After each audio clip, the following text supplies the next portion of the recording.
Building blocks of grammar, English grammar के अभी तक हमने देखते हैं क्या क्या कवर कर लिया है।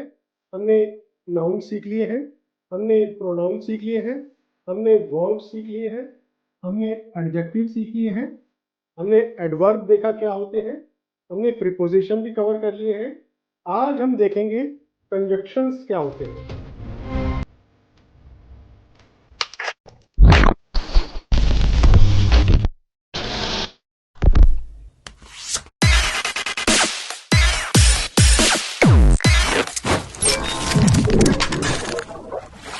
नमस्कार दोस्तों, इंग्लिश मेड इजी कोर्स के लेसन 10 में आपका स्वागत है। आज हम सीखेंगे कंजक्शंस के बारे में। कंजक्शंस को हम लैंग्वेज के कपलिंग भी कह सकते हैं। जैसे रेलगाड़ी के डिब्बों को जोड़ने के लिए कपलिंग लगती है, वैसे ही वाक्यों में शब्दों और विचारों को जोड़ने के लिए कंजक्शंस लगाते हैं। तो आज हम सीखेंगे कंजक्शंस क्या होते हैं, कितने प्रकार के होते हैं और इनका सही इस्तेमाल कैसे करें। तो चलिए शुरू करते हैं। कंजंक्शन शब्द लैटिन भाषा से आया है, कॉन और जंगरे। कॉन लैटिन भाषा का वर्ड है कॉन जंगरे। कॉन मतलब टुगेदर, इकट्ठा, और जंगरे मतलब ज्वाइन, इकट्ठा ज्वाइन करना। They literally join together. वास्तव में ये एक दूसरे को जोड़ते हैं। तो दोस्तों पहले समझते हैं कंजंक्शन आखिर है क्या। आपने रेलगाड़ी देखी है, उसमें डिब्बे होते हैं। ये डिब्बे आपस में कैसे जुड़े रहते हैं, ये आपने बीच में कपलिंग्स देखे होंगे। इनसे रेलगाड़ी के डिब्बे आपस में जुड़े रहते हैं। बिल्कुल वैसे ही हमारी भाषा में भी शब्दों और वाक्यों को जोड़ने वाले शब्द जो होते हैं उनको कंजंक्शंस बोलते हैं। मतलब साथ में जोड़ना, सेंटेंस में विभिन्न प्रकार के शब्दों को सेंटेंस में एक साथ जोड़ना। कैसे जोड़ना देखते हैं। तो देखते हैं कंजंक्शंस की डेफिनेशन क्या है। A conjunction is a word used to join sentences, words and phrases together. बिना कंजंक्शन के, जैसे अगर कहें I like apples, I like oranges, मुझे सेब पसंद है, मुझे संतरे पसंद है। अगर हम इसमें कंजंक्शन लगा दें, कपलिंग लगा दें विद कंजंक्शन, क्या बनेगा? आई लाइक एप्पल्स एंड ऑरेंजेस। तो ये जो एंड वर्ड है ये कंजंक्शन कहलाता है, जो दो सेंटेंसेस को एक ही बना के जोड़ देता है आपस में, ताकि सेंटेंस स्मूथली आगे चले। अब देखते हैं कुछ उदाहरण। इन वाक्यों में जो शब्द बोल्ड किए हुए हैं और अंडरलाइन से दिखाए गए हैं वो कंजंक्शंस हैं। मोहन और सोहन दोस्त हैं। Mohan and Sohan are friends. तो एंड लग गया। एंड ने मोहन और सोहन को जोड़ा है। Mohan and Sohan are friends. The dog barked and the cat ran away. कुत्ते ने भौंका और बिल्ली भाग गई। तो इन दो सेंटेंसेस को जोड़ दिया उसने। और मैंने उसे 1 रुपया दिया, उसने खो दिया। I gave him a rupee but he lost. ये एक सेंटेंस है, ये एक सेंटेंस है, बीच में बट लगा दिया तो वो सेंटेंस स्मूथली जुड़ गया। यू मस्ट हरी और यू विल बी लेट। तुम्हें जल्दी करनी होगी या तुम्हें देर हो जाएगी। तो ये सेंटेंस और लगाने से स्मूथ हो गया। He was poor yet he was contented. वो गरीब था लेकिन वो फिर भी संतुष्ट व्यक्ति था। येट लगाने से वो पुअर था तब भी वो कंटेंटेड, संतुष्ट व्यक्ति था। Weather is fine now comma so I will go for a walk. आज मौसम बहुत अच्छा है इसलिए मैं वॉक करने जाऊंगा, टहलने जाऊंगा। तो सो लगाते ही इन दोनों सेंटेंसेस का आपस में जुड़ाव हो गया, कपलिंग बन गई। चलिए कुछ और उदाहरण देखते हैं। Come nearer to the fire for it is cold. आग के पास आ जाओ क्योंकि ठंड है। तो ये फॉर जो है, इस फॉर का मतलब है क्योंकि। Come nearer to the fire comma for it is cold. For बन गया कंजंक्शन। ही गॉट अप दो ही फेल्ट इल। वह उठ गया हालांकि उसे बुखार था।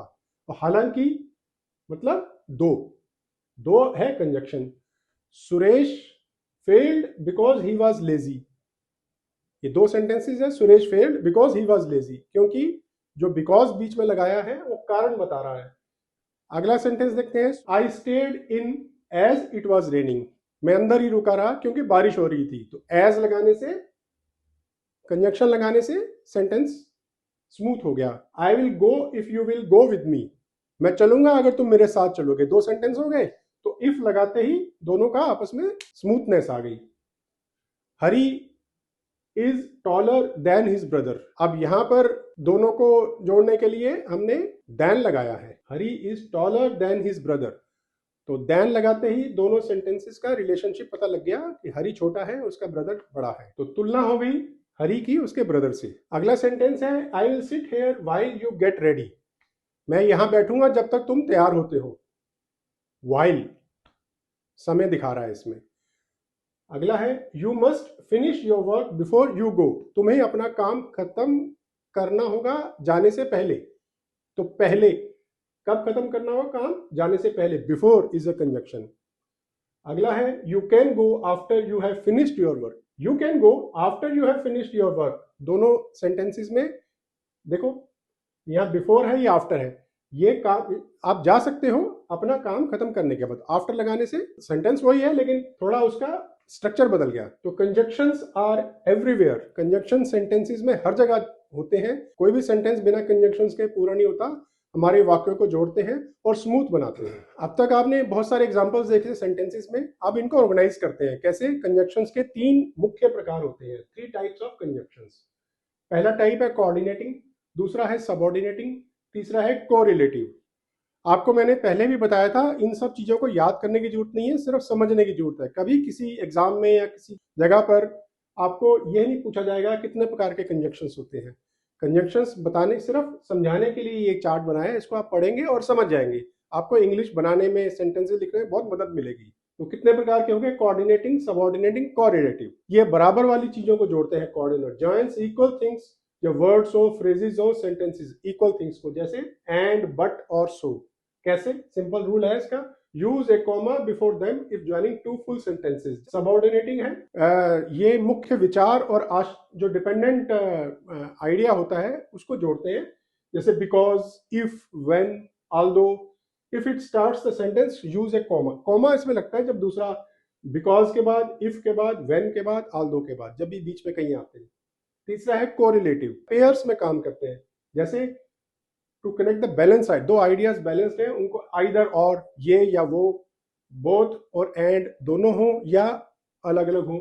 Always use them as a set, don't mix them up. उनको आइदर और, अगर आइदर आया तो और भी आएगा, बोथ आया तो उसमें 2 सब्जेक्ट जरूर आएंगे दोनों को बताने के लिए, बोथ। जब 2 नाउन्स के बारे में बात करेंगे, अगर हम उसकी आगे सेंटेंसेस में आप क्लियर हो जाएगा, तो ये अलग अलग नहीं आते। तो चलिए इनको एक एक करके देखते हैं और समझते हैं। पहला था कोऑर्डिनेटिंग कंजक्शंस। ये मैंने एक टेबल बनाया है, इस टेबल को पढ़ने से आपको काफी कुछ क्लियर हो जाएगा। Coordinating conjunctions, join items of equal importance. Coordinating conjunctions के जो वर्ड्स हैं फॉर, एट, नॉर, बट और येट, सो। मीनिंग है फॉर, बिकॉज या कोई रीजन होगा तब लगाते हैं। I am going to bed already, for I am very tired. For मतलब इसलिए, मैं बेड में जा रहा हूं क्योंकि मैं थक गया हूं। एंड, इन एडिशन और आल्सो, जब कोई चीज के अलावा कोई चीज होगी वो, या वो भी होगी तब भी। आई बॉट एप्पल्स एंड ऑरेंजेस, दोनों चीजें लाया हूं इसलिए एंड आ गया। नॉर, अब ये नॉर नेगेटिव सेंस के लिए यूज होता है। He doesn't like coffee, nor does he like T. ना ही वो चाय पसंद करता है ना ही टी। बट का मतलब होता है हाउएवर या एक्सेप्ट, जैसे I want to go out but it is raining, तो बट हो गया कंजक्शन। और चॉइस और alternative, you can have cake और आइसक्रीम, दोनों में से कुछ भी, चॉइस आपकी है, यू कैन हैव केक और आइसक्रीम। येट, हालांकि, but nevertheless, she is small yet she is very strong, छोटी है लेकिन बहुत मजबूत है, बहुत स्ट्रेंथ है उसमें। सो किसे लगता है? एज ए रिजल्ट, कोई रिजल्ट के बारे में, या देयरफॉर, क्यों, इसलिए वर्ड यूज करना हो, इसलिए जो वर्ड होता है therefore. It was raining so I took my umbrella, क्यों लिया मैंने अम्ब्रेला? क्योंकि बारिश हो रही थी इसलिए। तो ये सो जो है ये कंजक्शंस है। ये जस्ट एक गो थ्रू कर लिए, इसका चार्ट मैं डिस्क्रिप्शन बॉक्स में दे दूंगा, एक बार दोबारा रिवाइज करिए अगर समझ ना आया। बस इसमें एक जरूरी बात है, कॉमा तब लगता है जब दो सेंटेंसेस को आपस में जोड़ रहा हो, जो कंजक्शन। यहाँ पर सेंटेंस नहीं है 2, यहाँ पे I bought apples and oranges, इसमें सेंटेंस एक ही है। बट यहां देखेंगे I am going to bed early for I am very tired, 2 sentence हो गए ना, 2 इससे हो गए। I want to go out but it is raining, you can have cake, अब यहां पर भी एक सेंटेंस है। शी इज स्मॉल येट, यहां पर 2 सेंटेंस, शी इज स्मॉल एक अलग सेंटेंस है, शी इज वेरी स्ट्रॉन्ग अलग सेंटेंस है। येट लगा के एक बन गया, लेकिन स्मॉल के बाद कॉमा आएगा। It was raining comma so I took my umbrella, जहां 2 सेंटेंसेस जुड़ रहे हो वहां कॉमा लगाना बहुत जरूरी है। अब बात करते हैं सबऑर्डिनेटिंग कंजक्शंस, जो दूसरा टाइप है कंजक्शंस का।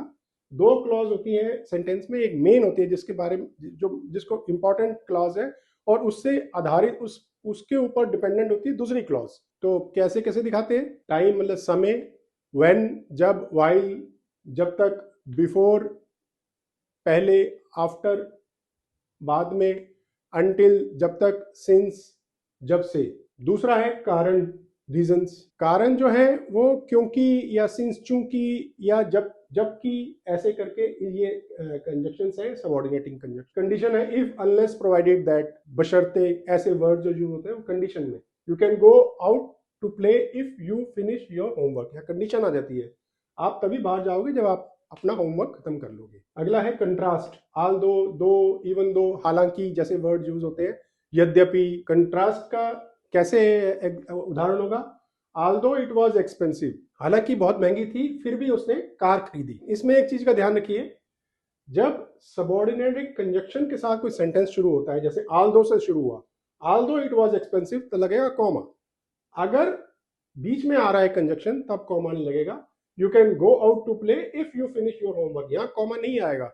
कॉमे का ये रूल होता है, I will call you when I get home, ये मेन सेंटेंस हुआ जब मैं पहुंच जाऊंगा, तो स्टार्ट ये मेन सेंटेंस से हो रहा है, इसलिए यहाँ पे कॉमा नहीं आएगा व्हेन के बाद।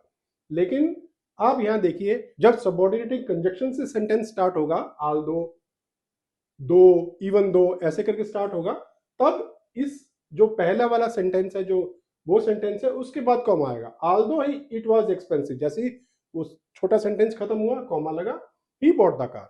तो ये कॉमे का आप ध्यान रखिए, जब भी सबऑर्डिनेटिंग कंजक्शन से सेंटेंस को स्टार्ट होगा तो उसके बाद कॉमा आएगा, जब सबऑर्डिनेटिंग कंजक्शन बीच में आता है तब कॉमा नहीं आता। तीसरा जो कंजक्शन का टाइप है, कोरिलेटिव कंजक्शंस। ये कंजक्शंस जोड़े में आते हैं, जैसे मैंने आपको पहले ही बताया था, मिलकर शब्दों में और विचारों को जोड़ते हैं। कैसे? बोथ एंड, बोथ और एंड इकट्ठे ही आएंगे, जैसे कनेक्टिंग दो नाउन्स को इकट्ठा कर रहे हैं, both my mother and my father are teacher. तो जब बोथ लगाया, एंड आना बहुत जरूरी है, my mother and my father. Either और, ये भी जोड़े में आएगा हमेशा, showing a positive choice. Neither बताया था नेगेटिव, यहां आ गया either, positive choice. You can have either pizza और पास्ता, आइदर वर्ड यहां आ गया, जोड़ा आया इसका और, पॉजिटिव चॉइस है। अब आया neither nor, showing a negative choice. कैसे? He neither called nor sent a message, ना ही उसने फोन किया ना ही कोई एसएमएस भेजा। तो नाइदर भी आएगा, नॉर भी आएगा, खाली इन दोनों में से एक चीज नहीं आएगी। नॉर आ सकता है जैसे पहले दिखाया था, बट नाइदर जब भी आएगा उसके साथ नॉर जरूर आएगा। नॉट ओनली बट आल्सो, ये भी पेयर में आएगा, नॉट ओनली लगाएंगे तो बट आल्सो भी लगेगा। ये किसी चीज पे एम्फेसिस, जोर देने के लिए कोई सेंटेंस में अगर हम यूज करते हैं तब इसका यूज होता है। She is not only smart but also very kind, वो स्मार्ट ही नहीं है, बहुत दयालु भी है। तो शी इज नॉट ओनली के बाद बट आल्सो, ये जोड़ा आ गया। They work together to connect balanced words और आइडियाज, ये जोड़े में काम करते हैं। अभी मैंने पीछे आपको कॉमे का रूल बताया था, अब एक कॉमे का रूल और देखते हैं। When joining 3 or more words, जब हम 3 या उससे ज्यादा चीजों को जोड़ते हैं या हर बार उनको बार बार रिपीट नहीं करना चाहते, तब कॉमा आता है बीच में।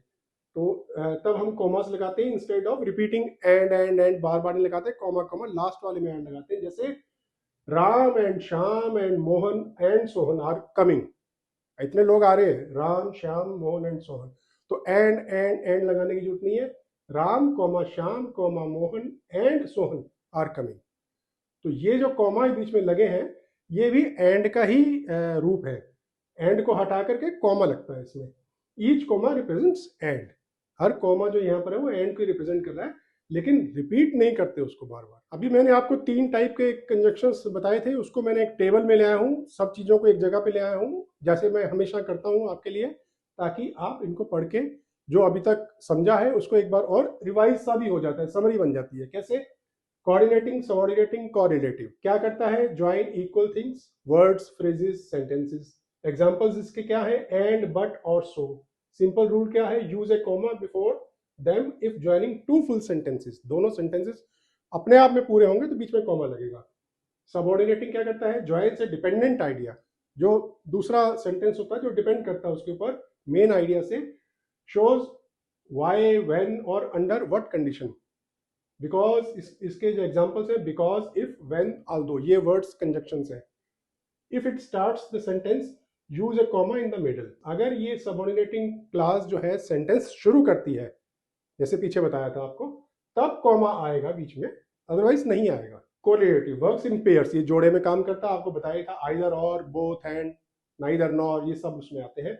Always use them as a set, दोनों को इकट्ठे ही यूज करना है, अलग अलग यूज मत करिए कभी भी। उम्मीद है आपको इस समरी से काफी कुछ क्लियर हो गया होगा। अगर नहीं समझ आया तो एक बार इस वीडियो को दोबारा देख लीजिए और प्रैक्टिस करिए, तो आपको कंजंक्शंस समझ में आ जाएंगे। बड़े इजी हैं, कोई इसमें मुश्किल काम नहीं है, कोई नई चीज नहीं है। ये आपने रोजमर्रा की इंग्लिश में देखे होंगे, कुछ वर्ड्स होते हैं, इनको आप पहचान लीजिए, ये कंजंक्शंस हैं। आज हमने क्या सीखा, एक बार दोहरा लेते हैं। कंजंक्शंस जोड़ने वाले वर्ड्स होते हैं, कपलिंग, जैसे ट्रेन के बीच में कपलिंग होती है, वह हर डिब्बों को जोड़ने के लिए ऐसे कंजंक्शंस सेंटेंसेस को जोड़ते हैं। इसके 3 मुख्य प्रकार होते हैं। कोऑर्डिनेटिंग, इक्वल पार्ट को जोड़ेंगे। सबऑर्डिनेटिंग, मेन पार्ट एक होगा, एक डिपेंडेंट पार्ट होगा। Correlative, work in pairs. Using conjunctions makes our speech and writing smoother and more connected. Conjunction के इस्तेमाल से हमारी जो बोली है या हमारी लैंग्वेज है और हमारी राइटिंग जो होती है बहुत स्मूथ और कनेक्टेड बन जाती है। तो दोस्तों ये था हमारा लेसन 10 कंजंक्शंस के ऊपर। अगला लेसन 11 होगा हमारा इंटरजेक्शंस के ऊपर। तब तक आप प्रैक्टिस करते रहिए और खुश रहिए। धन्यवाद।